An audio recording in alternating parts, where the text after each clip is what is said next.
kadi ya njano.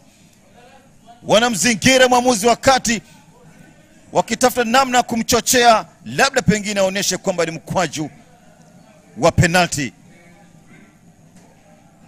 Hebu tazama mikimbio hii. Ni kweli maana kama angezubaa huyu mlinzi wa Gor Mahia Onyango, nadhani tungekuwa tunazungumza mambo mengine, kwa sababu huyu ni faulu ambayo ilikuwa nje kidogo tu ya sanduku la box, sanduku lile la 18, kwa sababu ilikuwa kama sentimita kama 3, ingekuwa ni ndani ingekuwa basi ingekuwa ni penalti, lakini mwamuzi alikuwa makini na akaona kwamba ilikuwa ni nje ya sanduku. Kwa hivyo nadhani huyu mchezaji wa Gor Mahia mlinzi Onyango amestahili kupewa kadi ya njano, ambayo tayari ni faulu ambayo kama ingekuwa ndani ya sanduku nadhani ingekuwa ni penalti na ingekuwa ni kadi nyekundu, kwa sababu huyu mshambuliaji ambaye ameangushwa wa Shabana alikuwa tayari anamlenga goalkeeper.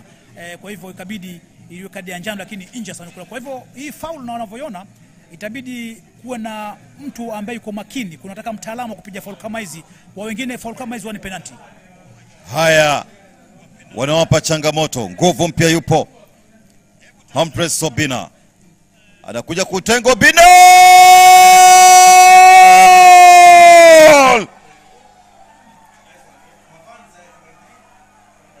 Ni mkwaju wa madhambi, free kick. Ameutenga kiutaalamu, anajaza kamba vizuri mno na kumwacha Hoi bin Tabani guard Matthew Sowino.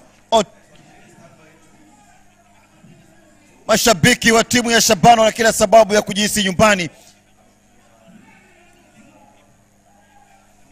Bila shaka unaambiwa safari ni hatua.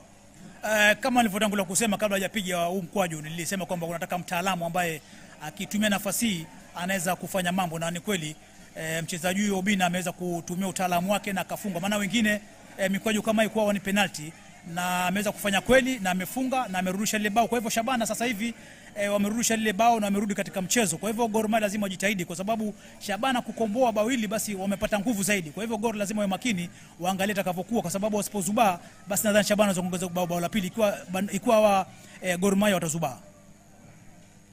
Haya, Wahid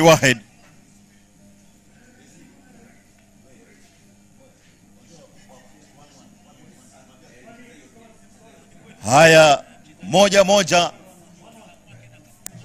Shabana goli moja, Gor Mahia goli moja. Hebu tazama ulivyotengwa, technique, mbinu iliyotumika pale, aliuficha vizuri mno. Kipa alichelewa kutoka kwenye eneo husika. Bila shaka nguvu za kutosha zilitumika kwa ajili ya kujaza ule mpira kambani. Mtazamaji, mchezo unazidi kwa mtamu kweli kweli katika uwanja wa Mbaraki. Sio ligi kuu taifa, bali ni mchezo wa kirafiki. Ni siku hii ambapo bila shaka tupo hapa tukishuhudia maadhimisho miaka 20 ya chama cha ODM. Ni kweli, lakini sasa hivi nadhani sasa